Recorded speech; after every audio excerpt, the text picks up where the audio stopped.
Autonomy is trying to become the new Adonalsium without ever picking up another shard. Now, Autonomy is an extremely weird shard, especially in the way that she's going about embodying the intent of the shard. First, we know that Autonomy does not want to be influenced by any of the other shards at all. In fact, she really strongly believes in the restrictions that they put on each other at the beginning of the Shattering, that none of the other shards should interact or interfere with each other. But this also doesn't make sense with what she's doing or how she's going about everything in the COSMERE. She loves going out and making new versions of herself all over the place. And that just doesn't seem to vibe with the concept of being autonomous. It's very strange. We also see the contradiction in how she's creating these different versions of herself, because each one is supposed to be an autonomous, sentient being, but she kind of wants all of them to build things in the same way she deems right. Shy, or Moonlight, as she's called in the Lost Metal, points to the fact that everything that Autonomy does feels the same. All of the art is the same, the architectural design is the same. She really imprints her own personality everywhere she goes instead of allowing people to just be autonomous. Now let's go ahead and get into what she's been up to since the Shattering. Now we all know that the 16 of them destroyed Adonalsium and they all split off to do their own thing. One of her first acts is to go to Taldain and make that her home base. That is where she quote unquote stays all the time and is her little solar system in which no one else has an effect on, and that she doesn't want anybody else to affect, and she doesn't want to affect anyone else. At least that's what she says. On the other hand, she also had a hand in killing Devotion and Dominion on Cell. Now, Odium is the one that actually did it, and Devotion and Dominion clashed before they were murdered, which weakened them, allowing Odium to kill them. We do know that Autonomy had something to do with this. We don't know the exacts, but Brandon has confirmed that she had a hand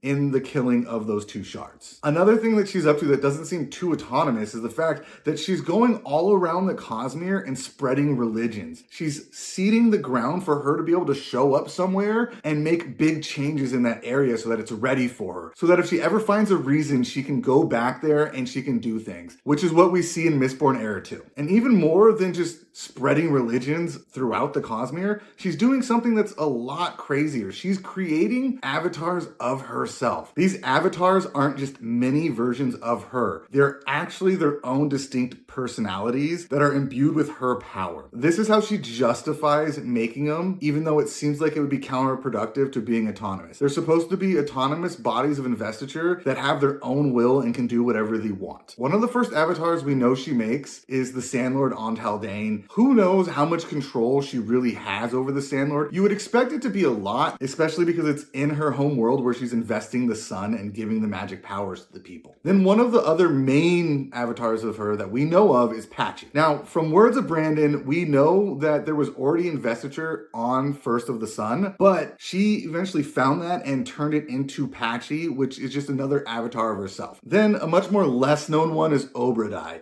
We don't actually know the name of this avatar because Obrodai is the planet, and we don't know where in the COSMERE Obrodai is. We just know that Obrodai is a new avatar of Autonomy, and that Autonomy put an extreme dislike for Hoyd as a characteristic of this avatar, which once again points to the fact that they're not really autonomous, that she has much more control of them than we see. We also see her use a religion she seeded on Scadrial to build up a god, Trell, which she plans to create an avatar named that. Now, the person who ends up there to become Trell is Telsin. We also know that she didn't really like Telsin, but Telsin was doing enough to allow Autonomy to give her a chance. Now, I'm actually not positive that Telsin actually had a chance. I think it's very likely that when the Warriors of Red and Gold got onto the planet, she was going to betray Telsin. But that's not really relevant to this discussion. Now, there's something about each of these avatars that I think is glaringly obvious, and that's that they're not all perfectly attuned to autonomy.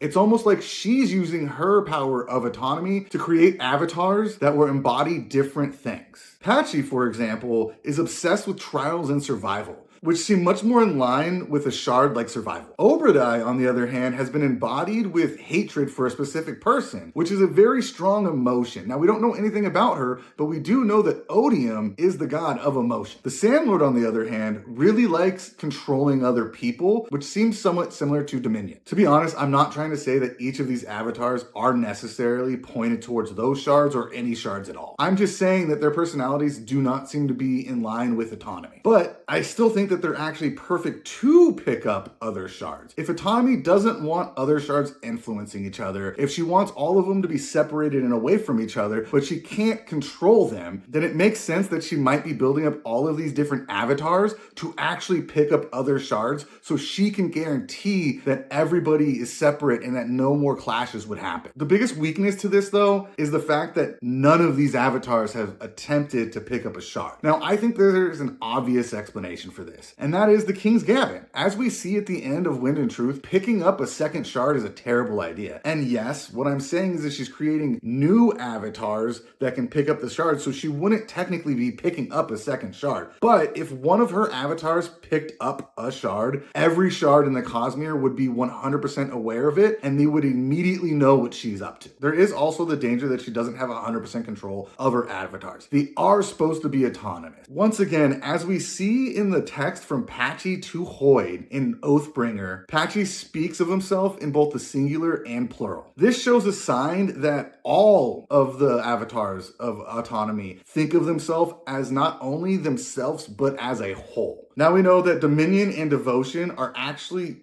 probably fairly easy for someone to pick up. But none of the other shards want to do it because obviously they don't want everybody going and gunning for them. And that would also mean that it might be a little scary for Autonomy to create an avatar there to pick up one of those, or having two avatars that each try to pick up one or the other. Because what happens if one of the avatars accidentally picks up both of them? And as we've seen, there can be very different effects when someone picks up two shards. We have the example of Harmony, who is almost impotent at this point because his shards are so conflicting, but then we have Retribution, and Honor and Odium work so well together that it's going to make him more aggressive, other than the fact that he's scared of all the other shards. But speaking of those two, I think because Sazed picked up both Ruin and Preservation becoming Harmony, and Taravangian picked up both Odium and Honor becoming Retribution, Autonomy, seeing that her plan of waiting and building an army isn't going to perfectly work. She needs to speed up the timetable, which is what I think we saw happen in Mistborn Era 2, and which I also think is probably going to happen in the Stormlight Era 2 as well. Autonomy is definitely scared of people picking up more than one shard at the same time. And I'm sure all of the other shards are scared of this. But unlike the other shards, I think Autonomy has been spreading herself around the entire COSMERE so that she can have all of her different avatars pick up all of the different shards of Adonalsium. This seems perfectly in line with everything we've seen about Autonomy. She wants autonomous people doing exactly what she wants them to. She loves to be controlled, but she likes to make people believe that they are in control. So what better way than to create avatars of yourself that think of themselves as a part of you and that you have control over, to then pick up shards and to rule all of the different corners of the COSMERE in your image.